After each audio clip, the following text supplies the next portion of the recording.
Bonjour tout le monde. Aujourd'hui c'est un jour spécial pour toutes les mamans. Et moi j'ai choisi de rendre hommage à ma femme, la nouvelle maman, la chance de ma vie, la lumière dans ma vie, dans mon foyer.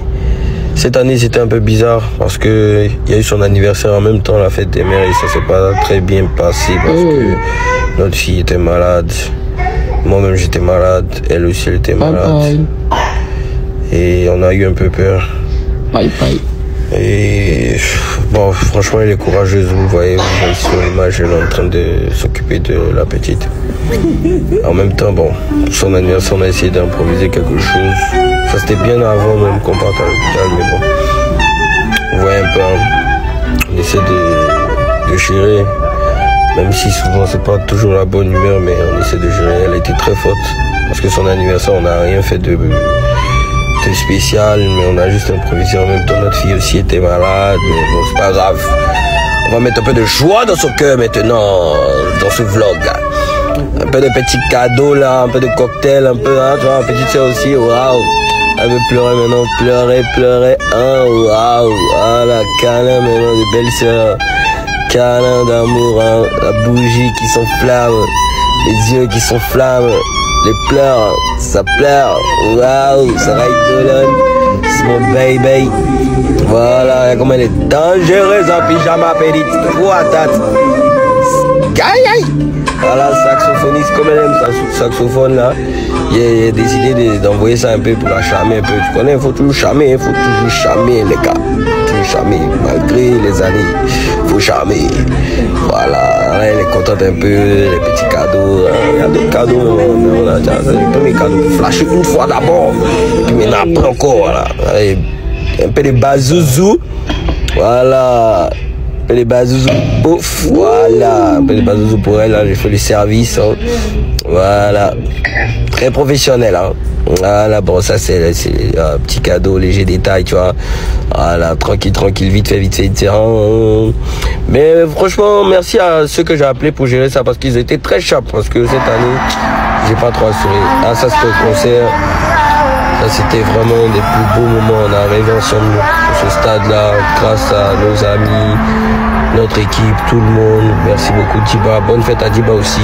Bonne fête à Yiline. Bonne fête à tous les moments, les nouvelles moments. Franchement, vous êtes le moment, vous gérez. On est toujours des petits garçons malgré notre âge. Quand on est malade, c'est vous êtes là en train d'essayer de nous soigner et tout.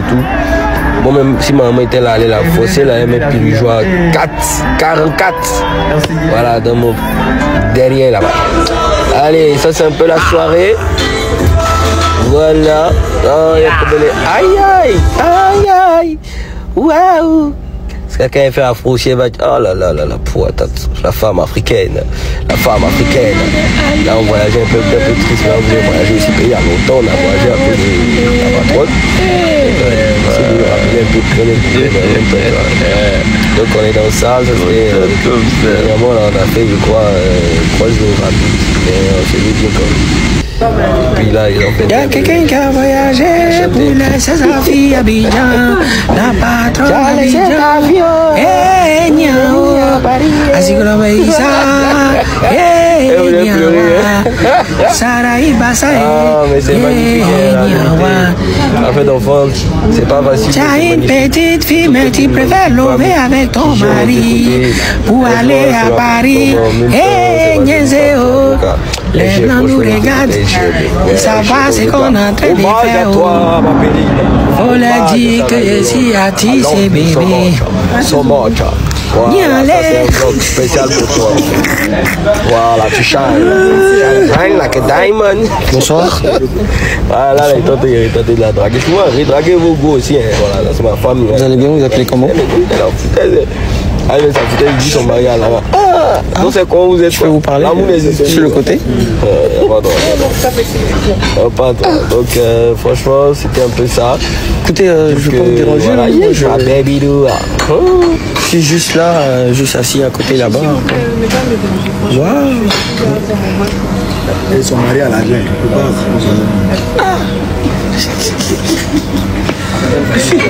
Perdu d'avance. Il se retourna. Bonne fête à tous les moments en tout cas. Et là je suis allé gérer un truc rapidement pour elle. Vu que malgré que voilà, notre enfant est malade, mais on essaie de gérer, il faut qu'on ait toujours la joie au cœur. C'est le rôle d'un père de famille. Un père de famille qui aime sa femme, je t'aime bébé. Pourquoi les sons de l'album ont disparu? C'est la question que tout le monde se pose. Eh bien, on va essayer de résoudre ce problème très rapidement. D'abord, ce qu'on doit savoir, c'est que quand les sons d'un album disparaissent, c'est pour plusieurs raisons.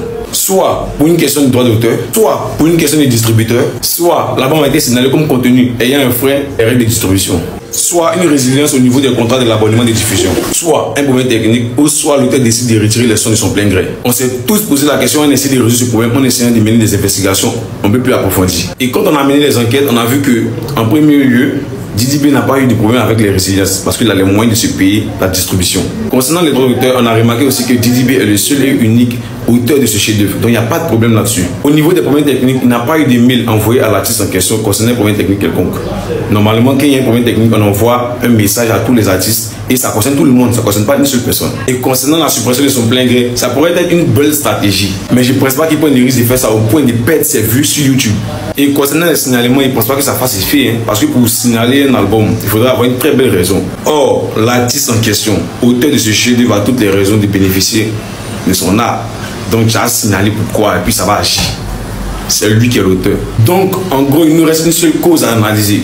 La question du distributeur. D'abord, ce qu'on sait, c'est que l'album Dilem et Bazarov a été produit par Repa Agency. Et jusqu'à présent, on n'a pas encore clairement identifié les distributeurs. Donc, on pourrait dire que c'est Repa Agency qui a géré la distribution de ce chef-d'œuvre, mais avec un associé quelconque. Par contre, quand on observe l'album, on se rend compte qu'il y a des sons un peu plus anciens qui ont été ajoutés à l'album. Des sons comme Holiday Season, qui a peut-être été produit par 9DI, parce que le son date de vraiment beaucoup très longtemps.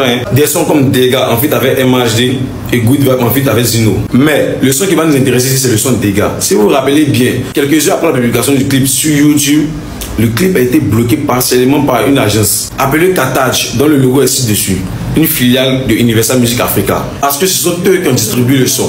Ils ont donc juste réclamé les droits de distribution. La réclamation n'a pas juste été prise en compte et le clip a été débloqué par la suite. Didi B décide de sortir son album et décide de faire intégrer ses sons à l'album, sachant qu'il avait une première réclamation sur le son. Du coup, qu'est-ce qui va se passer? Le distributeur décide de lancer une deuxième réclamation sur le son, sachant que le son est intégré à un album. Donc, la réclamation impacte tout l'album. Donc, je vous explique. Moi, je produis un son et vous avez produit les votes. Vous ajoutez mon son au vote et vous êtes les seuls qui bénéficient de tous les droits de cet album, sachant que moi, j'ai produit un son dedans.